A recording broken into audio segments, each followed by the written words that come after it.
నమస్తే, welcome to reality check. ప్రస్తుతం మనతో పాటు ఉన్నారు సిపిఐ జాతీయ కార్యదర్శి రామకృష్ణ గారు. సార్ నమస్తే అండి. నమస్తే అమ్మా. సార్, అత్యంత బాధాకరం ఢిల్లీలో నిన్న జరిగిన ఆత్మాహుతి దాడి అన్నట్టుగా పోలీసులు చెప్తూ ఉన్నారు.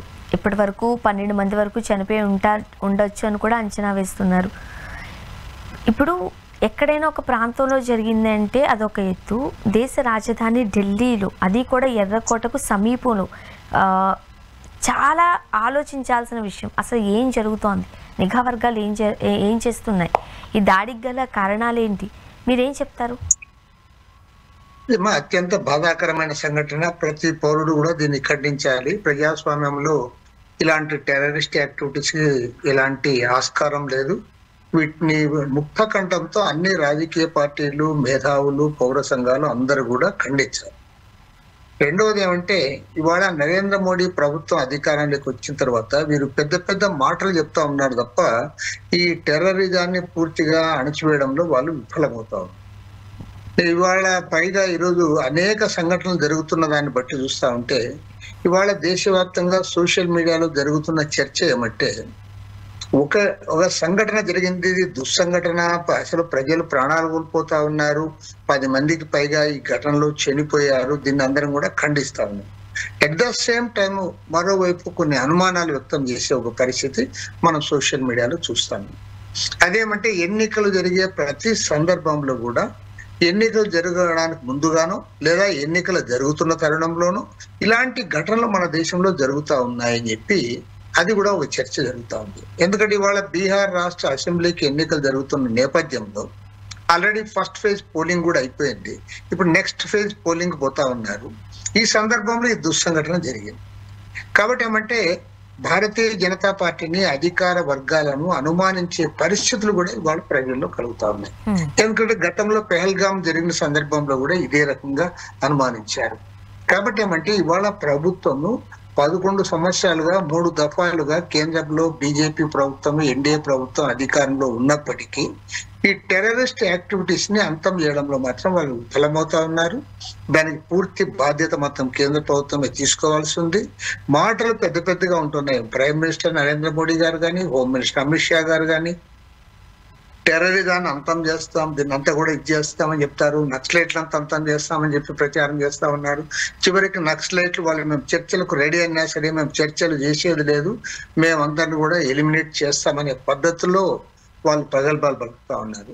మరి మీరు ప్రతి దగ్గర కూడా ఇవాళ చూస్తూ ఉంటే, అటు పెహల్గాంలో కానీ, అంతకుముందు పుల్వామా ఘటన చూసినా, తర్వాత నిన్న ఢిల్లీలో జరిగిన సంఘటనలు ఇవన్నీ చూస్తే ఈ ప్రభుత్వము టెర్రరిస్టులను అణిచివేయడంలో పూర్తిగా సక్సెస్ కాలేకపోతా ఉంది. దాని పర్యవసానంగానే ఈ ఘటనలు జరుగుతూ ఉన్నాయి. రెండో చెడ్డ పేరు ఏమొస్తుంది ఈ ప్రభుత్వానికంటే, సరిగ్గా ఎన్నికలు జరిగే సందర్భంలోనే ఇట్లాంటి ఘటనలు జరుగుతూ ఉన్నాయంటే దీనికి ఎవరు బాధ్యులు అనే దానికి కూడా వారు సమాధానం చెప్పాల్సి ఉంది. ఇప్పుడు దేశ రాజధాని ఢిల్లీ వంటి ప్రాంతాలలో నిఘా ఎంత పటిష్టంగా ఉంటుందో మనందరికీ తెలిసిందే. దేశ అధినేతలందరూ అక్కడే కొలువుదీరున్నారు, అక్కడ నుండే పరిపాలిస్తున్నారు, అక్కడి నుంచే మనం చెప్పాలంటే మీటింగ్స్ అవన్నీ జరుగుతూ ఉంటాయి. సో అలాంటి ప్రదేశంలోని నిఘా వర్గాలు అంచనా వేయడంలో కాస్త ఇబ్బంది పడ్డాయని అనుకుంటే వైఫల్యంగా చూడొచ్చా, వాళ్ళ ఫెయిల్యూర్ అనుకోవచ్చా? ఖచ్చితంగా ఇందులో ఇంటెలిజెన్స్ ఫెయిల్యూర్ ఉంది, ప్రభుత్వం యొక్క ఫెయిల్యూర్ ఉంది, భద్రతా దళాలు ఏం చేస్తున్నాయో దానికి సమాధానం చెప్పాలి. కాబట్టి ఏమంటే, ఈ ఘటనల అన్నిటిపైన కూడా ఒక సమగ్రమైన న్యాయ విచారణ జరిపించాలని ఎప్పుడు డిమాండ్ చేస్తా ఉన్నాం. ఏదేమైనా సరే భవిష్యత్తులో ఇలాంటి సంఘటన పునరావృతం కాకుండా చర్యలు చేపట్టకపోతే మాత్రం ఈ ప్రభుత్వానికి ఖచ్చితంగా ప్రజలు బుద్ధి చెప్పే రోజులు ఎంతో దూరంలో లేవు. తప్పకుండా బుద్ధి చెప్తారు. ఎందుకంటే ఇవాళ టెర్రరిస్టులు ఘటనలు జరిగినప్పుడు ఏవైతే అమాయకులు ప్రాణాలు కోల్పోతా ఉన్నారో వారి ప్రాణాల బలిదానాల పైన మీరు రాజకీయంగా లబ్ధి పొందాలని చూస్తా ఉన్నారు. మీరు ఈ ప్రతి సందర్భంలో కూడా ఎన్నికల సందర్భంలో ఇలాంటి ఘటనలు జరగడం, దాన్నే మీరు ప్రచారం చేసుకోవడం, ప్రజల యొక్క సెంటిమెంట్ రెచ్చగొట్టడం, తద్వారా ఓట్లు పొందడం, తిరిగి అధికారాన్ని సంపాదించుకోవడం, ఇదే పనులే చేస్తా ఉన్నారు తప్ప నిజంగా టెర్రరిస్ట్ యాక్టివిటీని మీరు ఎందుకు అణచలేకపోతా ఉన్నారు? అసలు మీకు వచ్చిన ఇబ్బంది ఏంటి? మీ దగ్గర ఇంటెలిజెన్స్ లేదా? లేదంటే మీ దగ్గర భద్రతా దళాలు, అధునాతన ఆయుధాలు కలిగిన వాళ్ళు కూడా ఉన్నారు కదా. మరి ఇంత అధునాతన ఆయుధాలు ఉండి, ఇంటెలిజెన్స్ వ్యవస్థ ఉండి, కోట్ల రూపాయలు దానిపైన వెచ్చిస్తూ మీరు ఇవాళ ప్రజల ప్రాణాలకు భద్రత కల్పించలేకపోతా ఉన్నారు. కాబట్టి ఏమంటే జరిగిన దుస్సంఘటనను, టెర్రరిస్ట్ యాక్టివిటీని ప్రతి ఒక్కరు మనం ఖండిస్తున్నారు. అదే సందర్భంలో ఈ ప్రశ్నలు లేవనెత్తా ఉన్నారు. ఈ ప్రశ్నలకు సమాధానం చెప్పాల్సిన బాధ్యత కేంద్రంలో అధికారంలో ఉన్న వారిపైన ఉంది. ఖచ్చితంగా వారు సమాధానం చెప్పాలని డిమాండ్ చేస్తాం. అండ్ బీజేపీ అధికారంలో కనుక ఉన్నట్లయితే ఈ టెర్రరిస్టులకి బీజేపీ అంటేనే భయం, ఖచ్చితంగా ఆ దరిదాపుల్లో కూడా రారు. సో ఇలాంటి మాటలు చాలా విన్నాం. బట్ ఇక్కడ చూస్తుంటే పరిస్థితి వేరుగా కనిపిస్తోంది. వారి మాటల్లో ప్రగల్భాలు బాగానే ఉన్నాయి, దాన్ని ఎవరు తప్పు పట్టలేదు. మీరు మరి టెర్రరిస్ట్ యాక్టివిటీస్ ఎందుకు జరుగుతూ ఉన్నాయి? ఏదో కొత్తలో జరిగాయంటే దానికి అర్థం చేసుకోవచ్చు. ఎందుకంటే వీళ్ళకి ఇంకా ప్రభుత్వం పైన పట్టు రాలేదు. ప్రభుత్వ సంస్థలన్నీ ఇవాళ ప్రభుత్వ సంస్థలు మీ కంట్రోల్లోనే ఉన్నాయి. తర్వాత అన్ని వ్యవస్థలు కూడా మీ గుప్పెట్లో పెట్టుకుని ప్రత్యర్థులను బెదిరించడానికి ప్రయత్నం చేస్తూ ఉన్నారు. మరి ఇవాళ మీకు ఏమొచ్చింది? 12 సంవత్సరాల తర్వాత మీరు అధికారంలోకి వచ్చిన తర్వాత ఇవాళ టెర్రరిజాన్ని మీరు అణచలేకపోతా ఉన్నారు. పైగా బీజేపీ వాళ్ళ దుష్ప్రచారం ఏంటి? ఈ దేశంలో హిందువులకు ప్రమాదం ఉందని చెప్తా ఉన్నారు. మీరేమో మాది హిందువుల పార్టీ అని చెప్తారు, హిందువులంతా మా వెంట చేరాలని చెప్తారు, మైనారిటీలకు వ్యతిరేకంగా వాళ్ళు రెచ్చగొడతారు, ఓట్లు వేయించుకుంటారు, అధికారాన్ని సంపాదించుకుంటారు. అధికారానికి వచ్చిన తర్వాత మళ్ళీ మీ ప్రచారం ఏమంటే హిందువులకు ప్రమాదం ఉంది అంటారు. హిందువులకు ఎవరి నుంచి ప్రమాదం ఉందో మీరు చెప్పలేకపోతా ఉన్నారు. ఇవాళ టెర్రరిస్ట్ నుంచి సామాన్య ప్రజలందరికీ కూడా ప్రమాదం ఉంది. వారు మైనారిటీలా, క్రిస్టియన్సా, ముస్లింసా, లేకపోతే హిందువులు అనే దాంతో నిమిత్తం లేకుండా, వారు ఏ కులం అనే దాంతో నిమిత్తం లేకుండా అమాయకులు చనిపోతా ఉన్నారు. అమాయకులు మన కాశ్మీర్లో చనిపోయిన వాళ్ళు ముస్లింస్ కూడా చనిపోయారు. కాబట్టి ఏమంటే ఇవాళ అమాయకులను బలి తీసుకొని వారి ప్రాణాలు పోతా ఉంటే వాళ్ళకి రక్షణ ఇవ్వలేకుండా, మరోవైపు మీరే ప్రచారం చేసుకొని టెర్రరిజాన్ని వ్యతిరేకంగా మేమే నిలబడతాం, మేమే అణచివేస్తామని చెప్పి మీరు అణచింది ఏమిటో మీరు చెప్పమని మేము అడుగుతాం. మీరు ఈ దేశంలో టెర్రరిజాన్ని అణచలేకపోయారు. మీ పోలీస్ వ్యవస్థ, నిఘా వ్యవస్థ టోటల్ గా ఫెయిల్యూర్ ఇందులో కనపడతా ఉంది. మీకు పొలిటికల్ విల్ లేదు. మీరు ఎంతసేపు ఉన్నా కూడా మైనారిటీలకు వ్యతిరేకంగా మెజారిటీ మతస్థులను రెచ్చగొట్టి తద్వారా ఓట్లు పొంది లబ్ధి పొందాలని, అధికారాన్ని సుస్థిరం చేసుకోవాలని ప్రయత్నం చేస్తా ఉన్నారు తప్పితే మీరు ఈ టెర్రరిజాన్ని అణచడానికి ఎలాంటి ప్రయత్నాలు చేయడం లేదు. మీకు ఆ టెర్రరిస్టులు ఉండాలి, ఆ టెర్రరిస్ట్ యాక్టివిటీస్ జరగాలి, అప్పుడప్పుడు జరిగినప్పుడు దాన్ని ఉపయోగించుకోవాలి, తద్వారా మీరు రాజకీయంగా లబ్ధి పొందాలి మీరు చూస్తా ఉన్నారు తప్పితే మీరు టెర్రరిజాన్ని అణచడానికి మీరు తీసుకుంటున్న చర్యలు ఏ మాత్రం కూడా సత్ఫలితాలు ఇవ్వడం లేదనే విషయాన్ని స్పష్టంగా చెప్పదలుచుకున్నాం. అండ్ నెక్స్ట్ మనం ఏపీకి వచ్చినట్లయితే పవన్ కళ్యాణ్ గారి కామెంట్స్ గురించి మనం మాట్లాడుకుంటే ఎమ్మెల్యేల అవినీతి పెరిగింది, గ్రౌండ్ లెవెల్లో మనం చెబుతుంది లేకపోతే మనం అంటుంది వేరు, గ్రౌండ్ లెవెల్లో జరుగుతోంది వేరు, ఖచ్చితంగా మనం ఆచితూచి అడుగులేయాల్సిన పరిస్థితి అంటూ చంద్రబాబు నాయుడు గారు ఎదురుగుంటనే చెప్పినట్టుగా వార్తలు వస్తున్నాయి. మీరేమంటారు? మరి ఎమ్మెల్యేలే కాదు, చాలా మంది మంత్రులు కూడా ఇన్వాల్వ్ అవుతా ఉన్నారు. ఇవాళ ముఖ్యమంత్రి గారికి ఈ విషయం తెలియదేం కాదు. ముఖ్యమంత్రి గారికి తెలుసు, ఉప ముఖ్యమంత్రి గారికి తెలుసు. ఇదే పవన్ కళ్యాణ్ గారు మొదట్లో అధికారానికి వచ్చినప్పుడు చాలా హడావుడి చేశాడు. నేను సూటిగా పవన్ కళ్యాణ్ గారిని అడుగుతా ఉన్నా. ఆ రోజు మీరు చాలా స్పష్టంగా చెప్పారు, బియ్యం అక్రమ రవాణా జరుగుతుంది, స్మగ్లింగ్ జరుగుతుంది, ఇతర దేశాలకు రవాణా చేస్తా ఉన్నారు. అది ఎక్కడి నుంచో కాదు, కాకినాడ పోర్ట్ నుంచి రవాణా చేస్తా ఉన్నారు. ఇందులో వైఎస్ఆర్ కాంగ్రెస్ పార్టీ ఎమ్మెల్యేలు కూడా ఇందులో ఇన్వాల్వ్ అయినారని మీరు చెప్పారు. తర్వాత ఆయన నేరుగా కాకినాడ పోర్టు పోయి కాకినాడ పోర్టులో అసలు నిబంధనలు అతిక్రమించి షిప్ లేక్ వెళ్ళి సీజ్ ద షిప్ అని కూడా ఆ రోజు ప్రకటించావు. మరి ఇవాళ అడుగుతాను, ఇవాళ వైఎస్ఆర్ కాంగ్రెస్ పార్టీ అధికారంలో లేదు, 17 మాసాలుగా మీరే అధికారంలో ఉన్నారు. మరి ఇవాళ బియ్యం అక్రమ రవాణా మీరు అరికట్టగలిగారా? విదేశాలకు బియ్యం స్మగ్లింగ్ జరుగుతుందా లేదా? దానికి సమాధానం చెప్పండి. ఎవరు చేస్తా ఉన్నారు?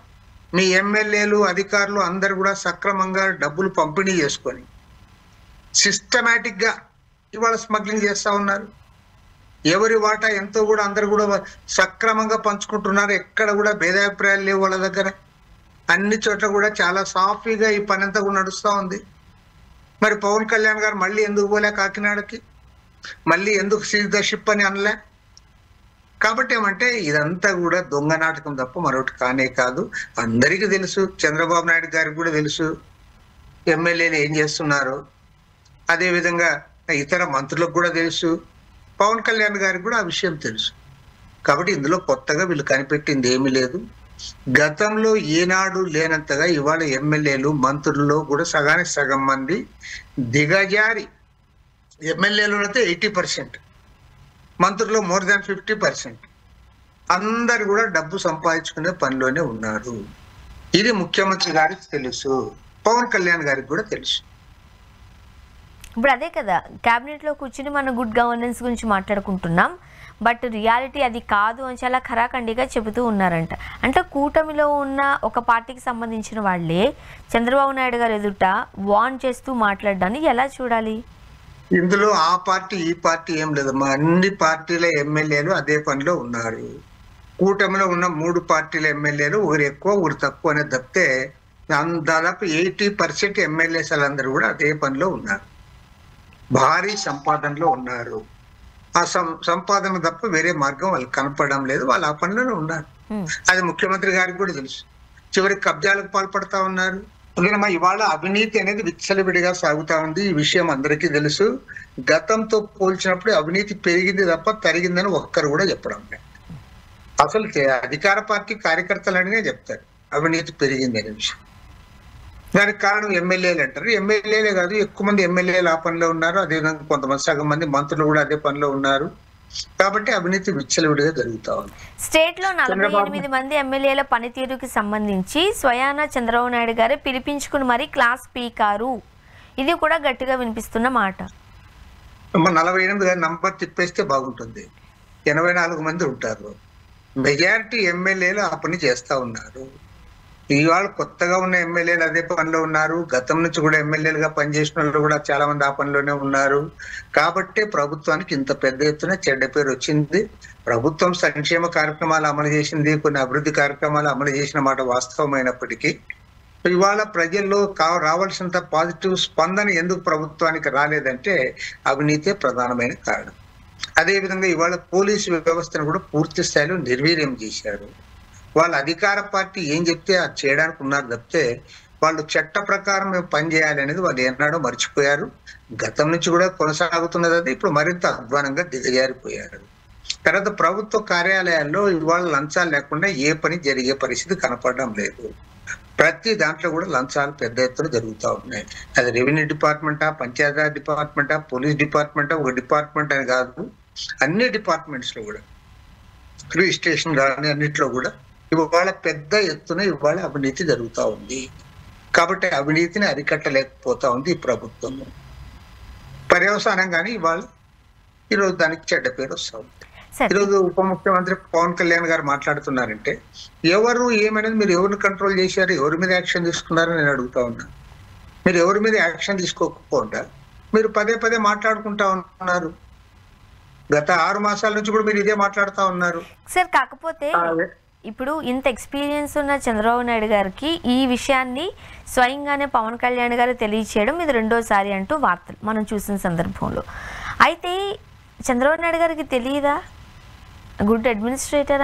చంద్రబాబు నాయుడు గారికి తెలియకుండా పవన్ కళ్యాణ్ గారికి మాత్రమే తెలిసిన అంశం కాదు. ఇది ప్రజలందరూ కూడా చర్చించుకుంటా ఉన్నారు, మీడియాలో చర్చించుకుంటా ఉన్నారు, వారి పార్టీల సమావేశంలో చర్చించుకుంటా ఉన్నారు. కొంతమంది ఎమ్మెల్యేలు రోడ్డెక్కి వాళ్ళే మాట్లాడుతూ ఉన్నారు. కాబట్టి ఏమంటే ఏది కొత్త విషయం పవన్ కళ్యాణ్ కనిపెట్టినాడు అనేకేం లేదు. చంద్రబాబు నాయుడు గారికి తెలుసు. గతంలో కూడా చంద్రబాబు నాయుడు గారు అన్నారు, మీరు అన్నట్టు 48 మంది ఎమ్మెల్యేలు అన్నారు. పోనీ ఆ 48 మందికి మీరు ఏం యాక్షన్ తీసుకున్నారు? వాళ్ళపైన మీరు తీసుకున్న యాక్షన్ ఏమిటని నేను అడుగుతాను. పోన్లే వాళ్ళని ఏం కంట్రోల్ చేశారు? యాక్షన్ తీసుకోకపోతే మనే వాళ్ళు ఈ అవినీతికి పాల్పడకుండా మీరు కంట్రోల్ చేశారు. ఇవాళ రాష్ట్రంలో బియ్యం అక్రమ రవాణా సాగుతుందా లేదా దానికి జవాబు చెప్పండి. భూ కబ్జాలు జరుగుతా ఉన్నా లేదా దానికి సమాధానం చెప్పండి. తర్వాత ప్రతి దాంట్లో కూడా ఈరోజు బెదిరించి వసూళ్లకు పాల్పడతా ఉన్నారు. అది అందరికీ తెలుసు సార్. ఇప్పుడు దట్ మీన్స్ మీరు చెబుతున్న దాని ప్రకారం అన్నీ తెలిసే ఇవన్నీ జరుగుతున్నాయి.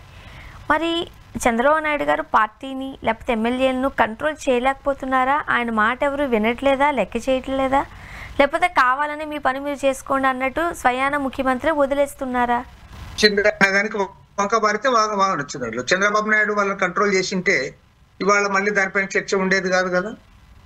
మీరు అన్నట్లుగా సాక్షాత్తు కేబినెట్ సమావేశంలోనే none other than deputy chief minister గారే మాట్లాడారంటే అంటే ఏమి పెద్దగా మార్పులు లేవు కాబట్టి మాట్లాడగలుగుతున్నారు. నిజంగా దాంట్లో మార్పు ఉంటే అది మీరు పలానా యాక్షన్ తీసుకున్నారు, దాని పర్యవసానంగా ఈ రకంగా తగ్గింది లేదా ఇట్లా కంట్రోల్ వచ్చింది అని వారే చెప్పుకునేవాళ్ళు వాళ్ళు. కాబట్టి ఏమంటే గత 17 మాసాల అనుభవం ఏమంటే ఈ రాష్ట్రంలో అవినీతి పెరిగింది. ఈ అవినీతిలో ప్రధాన భాగస్వామ్యం ఎమ్మెల్యేలకు ఉంది. సగం మంది మంత్రులు కూడా దానికే పాల్పడతా ఉన్నారు. కాబట్టి ఏమంటే ప్రభుత్వం ఎవరిని ఏం చేయలేకపోతా ఉంది. ఏదో ఒక 10% అలాంటి వాళ్ళు ఉంటే ఇంత ప్రచారం వచ్చిండేది కాదు. మిగతా 90% వాళ్ళని చెప్పిండే వాళ్ళు మీ వల్ల మాకు చెడ్డ పేరు వస్తుంది, ప్రభుత్వానికి చెడ్డ పేరు వస్తుంది, పార్టీ చెడ్డ పేరు వస్తుంది, కాబట్టి మీరు ఇది సరైనది కాదని వాళ్ళే చెప్పిండే వాళ్ళు. కానీ వాళ్ళ మెజారిటీ వాళ్ళే అయిపోయినారు కాబట్టి ఇంకా చెప్పేవాడేవాడు. కాబట్టి ఏమంటే ఇంతో ఇవాళ మంచిగా ఉండే వాళ్ళు కూడా వాళ్ళని చూసి ఆదర్శంగా తీసుకునే పరిస్థితి వస్తూ ఉంది, వాళ్ళనే ఫాలో అయ్యే పరిస్థితి వస్తూ ఉంది. కాబట్టి రోజు రోజుకి పరిస్థితులు మరింత దిగజారిపోతా ఉన్నాయి తప్పితే ఏ మాత్రం మెరుగుదల ఉండడం లేదు. చంద్రబాబు నాయుడు కంట్రోల్ చేస్తాడా లేదా అనేది అది కంట్రోల్ చేస్తే వాళ్ళ గవర్నమెంట్ పైన కొంత ఉంటుంది. కంట్రోల్ చేయకపోతే మరికొద్ది రోజుల్లో లేదా మరికొద్ది మాసాల్లో ఇది మరింత అప్రతిష్ట పాలవుతుంది. ప్రజల్లో వేరే ఆలోచనలు వచ్చే అవకాశం. అండ్ మరోపక్క జగన్ గవర్నమెంట్ అధికారంలో ఉన్నప్పుడు అప్పులు చేసేశారు అంటూ కూటమి నాయకులు ఎంత పెద్ద ఎత్తున ప్రచారం చేశారో మనం చూసాం. ఇప్పుడు కూటమి ప్రభుత్వం అధికారంలోకి వచ్చి ప్రభుత్వం ఏర్పడి 1.5 years అవుతుంది. కాగ్ నివేదికల ప్రకారం 2,25,000 కోట్లు అప్పు చేశారు అంటూ స్వయంగా కాగే నివేదిక వెల్లడించింది కాగ్. ఇప్పుడు ఎలా చూడాలి మరి? ఈ ప్రభుత్వం అప్పులు చేయకుండా ప్రభుత్వాన్ని నడపలేదు. అది చంద్రబాబు నాయుడు గారు ముఖ్యమంత్రిగా ఉన్నా ఎవరు ముఖ్యమంత్రిగా ఉన్నా అప్పులు చేసి నడపాల్సిందే. ఎందుకంటే దీనికి రెండు ఇవాళ మనకి ఎంత ఆదాయం వస్తుంది, మనం ఎంత ఖర్చు చేస్తున్నాం అనే దానిపైన ఆధారపడి ఉంటుంది. ఇవాళ ఆదాయం ఉన్నట్లుండి 2 3 అయితే కాదు కదా. ఆదాయం పెరిగితే కొద్దిగా పెరగచ్చు, కొన్ని సందర్భాల్లో కొద్దిగా తగ్గచ్చు తప్పితే ఉన్నట్లుండి రాష్ట్ర ఆదాయం రెట్టిపోయే అవకాశాలు అయితే లేవు. కానీ చంద్రబాబు నాయుడు గారు ఎన్నికల సందర్భంలో ఏది ఏమైనా సరే ఎన్నికల్లో గెలవాలనే ఉద్దేశంతో అన్ని రకాల వాగ్దానాలు చేశారు, అలివిగాని వాగ్దానాలు చేశాడు. మరి ఆ వాగ్దానాలను అమలు చేయమని ప్రజలు అడుగుతారు. ఇవాళ కొన్ని వాగ్దానాలు అమలు చేశాడు. ఉదాహరణకి ఇవాళ రాష్ట్రంలో 4,000 రూపాయలు పెన్షన్ ఇస్తా ఉన్నారు.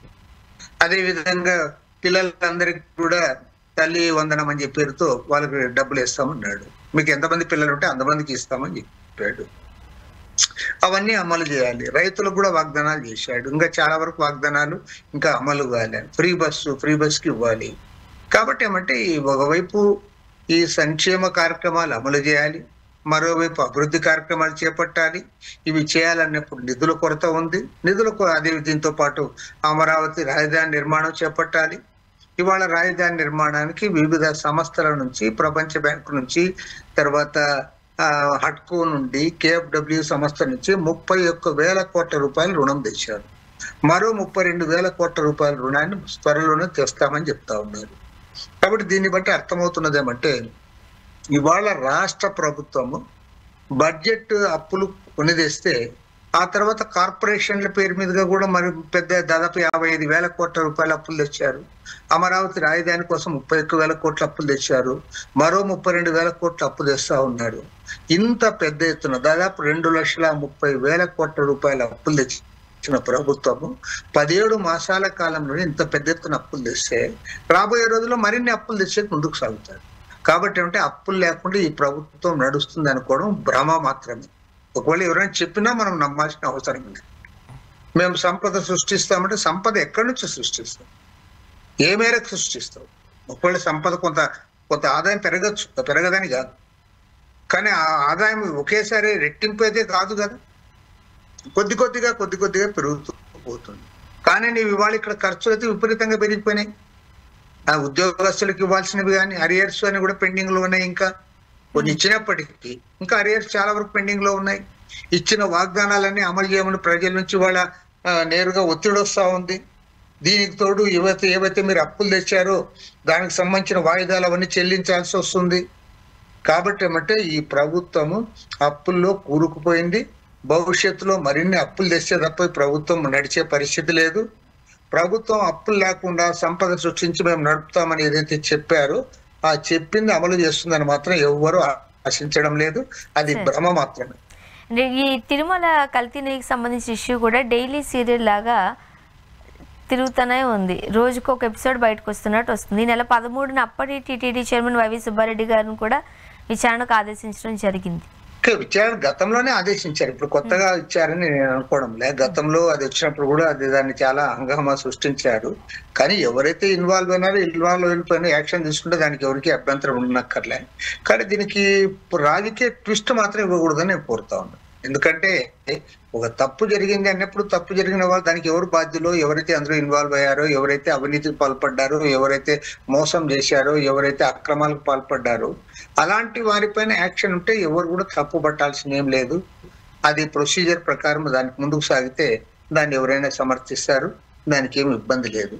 అట్లు కాకుండా దానికి యాక్షన్ తీసుకునే తక్కువ, ప్రచారం ఎక్కువ అనేది కరెక్ట్ కాదు. ప్రచారం తక్కువ చేయాలి.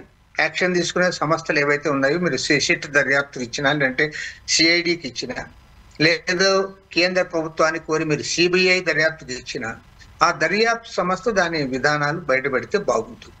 అంతే తప్ప పొలిటికల్ స్టేట్మెంట్స్ వీటికి తగ్గిస్తే కొంత ప్రజల్లో మంచిగా ఉంటుంది.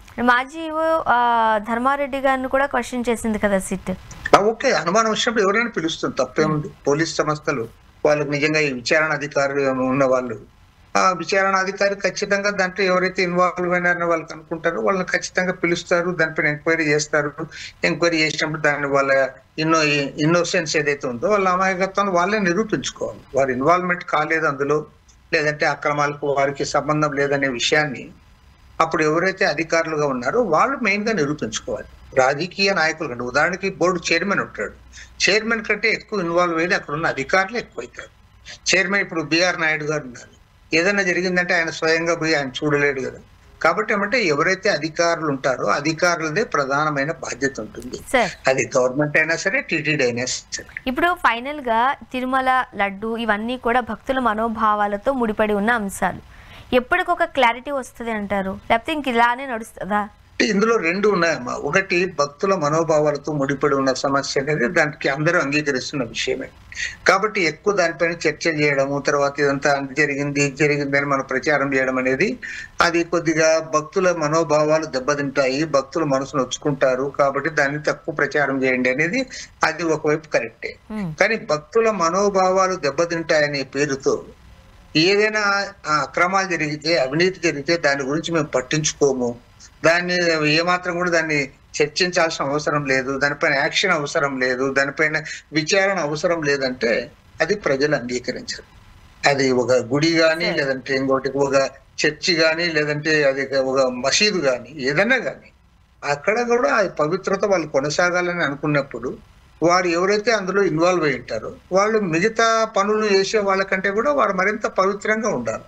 అంటే వాళ్ళు చేస్తున్న యాక్టివిటీని ఒక పవిత్రమైన కార్యక్రమంగా భావించి అక్రమాలు అవినీతి జరగకుండా వారు ముందుకు సాగితేనే ఆ పవిత్రత నిలబడుతుంది. అంతేగాని మేము అక్కడ ఉంటాము, మేమంతా అవినీతికి పాల్పడతాము, అక్రమాలు చేస్తాము, తర్వాత మీరు ఎవరు మాట్లాడకూడదు, ఎందుకంటే భక్తుల మనోభావాలు దెబ్బతింటాయి కాబట్టి మీరు ఎవరు మాట్లాడకూడదు అంటే అది కుదరదు. ఎందుకంటే ఇవాళ అవునన్నా కాదన్నా టీటీడీలో 100 కోట్ల రూపాయల టర్న్ ఓవర్ ఉంటుంది. కోట్ల రూపాయల టర్న్ ఓవర్. మరి ఇన్ని కోట్ల రూపాయల టర్న్ ఓవర్ జరిగినప్పుడు వాళ్ళు అక్కడ ఎవరైతే పని చేస్తా ఉన్నారో, ఎవరైతే విధులు నిర్వహిస్తా ఉన్నారో, ఎవరైతే బాధ్యతాయుతమైన స్థానాల్లో ఉన్నారో వారు మరింత బాధ్యతగా మెలగాల్సిన అవసరం ఉంది. ఆ రకంగా ఉంటే ఖచ్చితంగా దానికి వారికి ఉన్న పేరు ఉంటుంది, తర్వాత వాళ్ళు చేసిన పనికి కూడా సార్థకత ఉంటుంది. చూద్దాం సార్ ఏం జరుగుతుంది అని. థ్యాంక్ యూ సో మచ్ అండి, మీ అభిప్రాయాలు పంచుకున్నారు. థ్యాంక్ యూ అండి. ఇది వాళ్ళ రియాలిటీ చెక్. Stay tune.